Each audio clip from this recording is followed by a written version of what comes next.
Assalamualaikum warahmatullahi wabarakatuh. Perkenalkan teman-teman, nama saya Fitriani. Saya salah satu mahasiswi di Institut Teknologi Budi Utomo jurusan Teknik Informatika semester 4. Di video saya kali ini saya akan menjelaskan atau mempresentasikan dari PPT yang saya buat untuk memenuhi tugas dari mata kuliah Teknik Sistem Basis Data.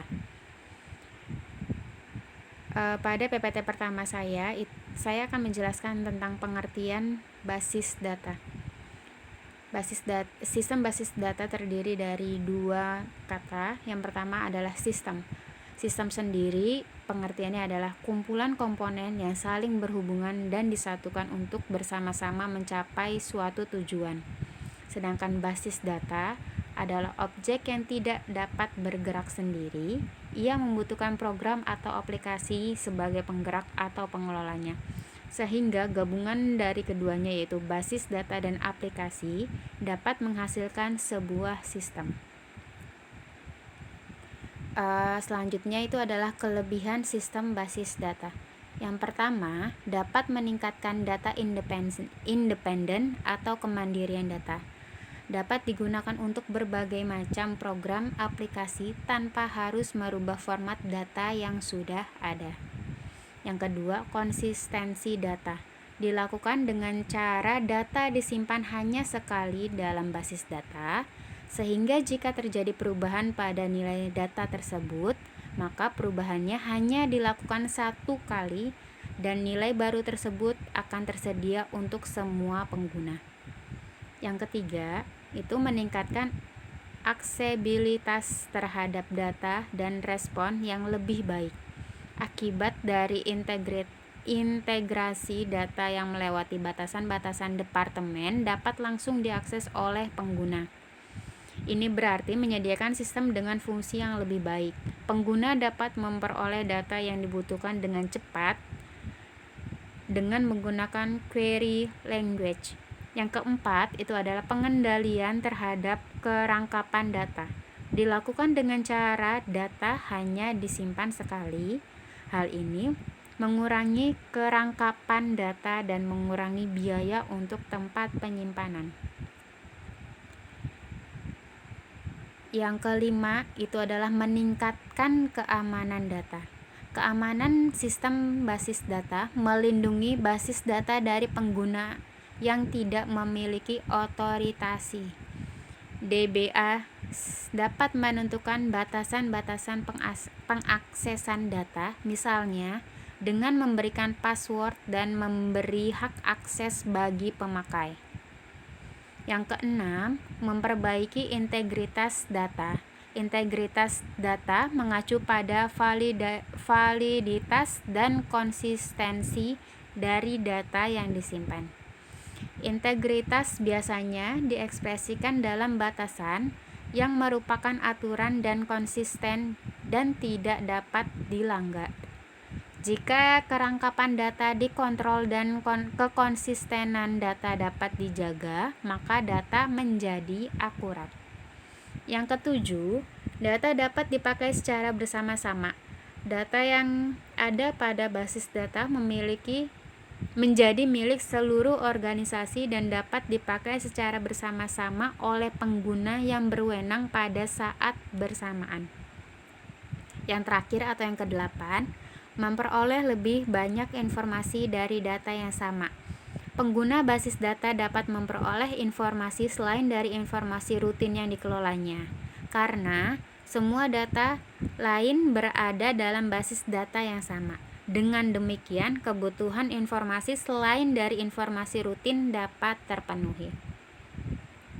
Selanjutnya, kekurangan dari sistem basis data.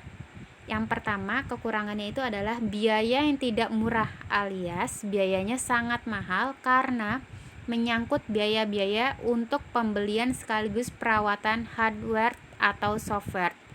Selain itu, menyusul biaya tambahan untuk storage atau penyimpanan, network atau jaringan, dan lainnya. Yang kedua, rumit. Perancang, pengembang, DBA, basis data, administrator, dan pengguna akhir harus memahami secara detail dan mendalam tentang fungsi basis data yang ditangani agar dapat mengambil manfaat dari basis data. Kegagalan dalam memainkannya dapat menyebabkan kerugian yang cukup besar bagi organisasi atau perusahaan. Yang terakhir, atau yang ketiga, tambahan biaya konversi. Diperlukan biaya yang besar untuk berpindah dari aplikasi atau sistem yang lama ke dalam sistem dan hardware basis data yang baru atau di-upgrade. Ditambah lagi, diperlukan pula biaya untuk pelatihan staf untuk menggunakan sistem yang baru ini, serta tambahan biaya untuk mempekerjakan staf khusus seperti DBA dan lainnya. Selanjutnya atau yang terakhir itu adalah penggunaan basis data.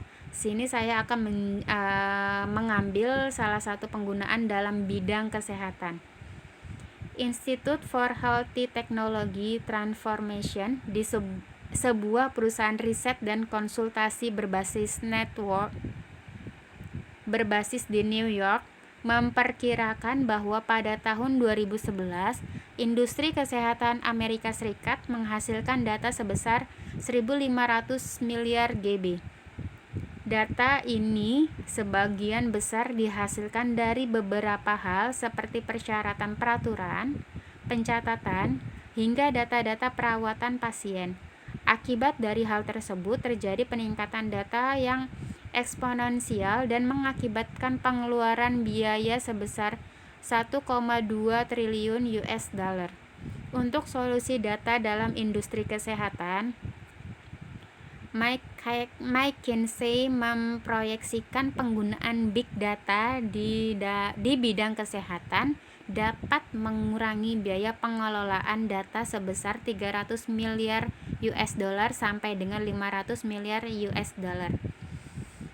Meskipun sebagian besar data di sektor pelayanan kesehatan saat ini masih disimpan dalam bentuk cetak, namun kecenderungan menuju digitalisasi terjadi dengan cepat. Terlebih, dengan munculnya banyak standar, peraturan, dan insentif untuk digitalisasi data dan penggunaan bersama data dalam bidang kesehatan, serta penurunan biaya teknologi penyimpanan dan pengelolaan data. Sebagai contohnya, saya akan menjelaskan tentang 5 contohnya. Yang pertama itu adalah teknologi head-up untuk pemantauan kondisi vital pasien. Beberapa rumah sakit di seluruh dunia telah menggunakan head-up untuk membantu stafnya bekerja secara efisien dengan big data. Tanpa head-up, sebagian besar data layanan kesehatan hampir tidak mungkin menganalisis data yang tidak terstruktur. Yang kedua itu adalah Valence Health, peningkatan kualitas layanan dan reimburse. Valence Health menggunakan head-up untuk membangun data lake yang merupakan penyimpanan utama dari data perusahaan. Valence memproses 3.000 inbound data feed dengan 45 jenis data setiap harinya. Data kritikal ini meliputi hasil tes lab, data rekam medis, resep dokter, imunisasi, obat, klaim, dan pembayaran, serta klaim dari dokter dan rumah sakit yang digunakan untuk menginformasikan keputusan dalam peningkatan baik itu pendapatan maupun reimburse. Pertumbuhan jumlah klien yang pesat dan peningkatan volume data terkait semakin membebani infrastruktur yang ada. Yang ketiga itu adalah head-up dalam pengobatan kanker dan genomic. Arizona State University mengadakan sebuah proyek penelitian yang meneliti jutaan titik di DNA manusia untuk menemukan variasi penyebab kanker sedang berlangsung. Proyek ini merupakan bagian dari Kompleks Adaptive System Initiative atau CASI yang mendorong penggunaan teknologi untuk menciptakan solusi bagi permasalahan dunia yang kompleks. Dengan menggunakan APACE, Head of Tim peneliti universitas dapat memeriksa variasi dalam jutaan lokasi DNA yang untuk digunakan mengidentifikasi mekanisme kanker dan bagaimana jaringan berbagai gen mendorong kecenderungan dan efek kanker pada individu. Yang keempat itu contohnya adalah United Healthcare, yaitu Fraud, Waste, and Abuse. United Healthcare adalah sebuah perusahaan asuransi yang memberikan manfaat dan layanan kesehatan pada hampir 51 juta orang. Perusahaan ini menjalin kerjasama dengan lebih dari 850.000 orang tenaga kesehatan dan sekitar 6.100 rumah sakit di seluruh negeri. Payment Integrity Group atau divisi integritas pembayaran mereka memiliki tugas untuk memastikan bahwa klaim yang dibayar dengan benar dan tepat waktu.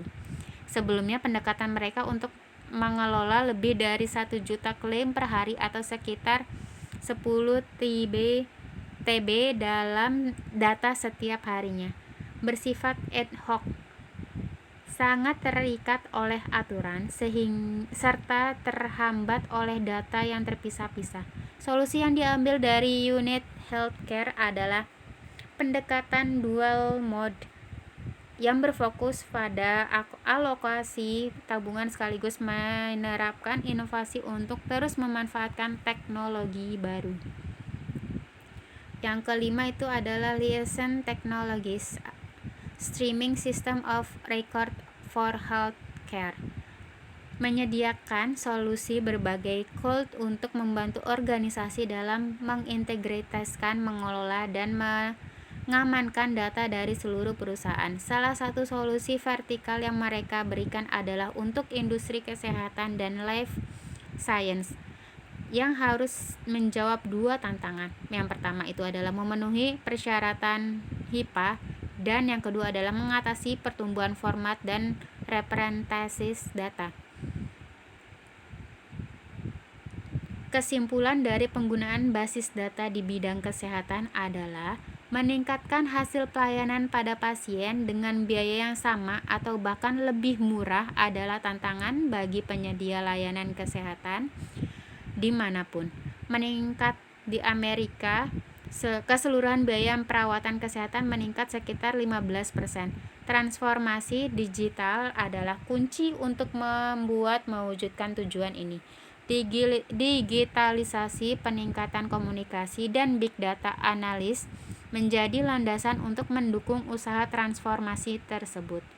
Berbagai macam use case untuk big data analis sangat terkait dengan kemampuan head of dan ekosistemnya dalam mengelola dan menyimpan data yang beraneka ragam serta menyajikannya untuk analis yang mendalam.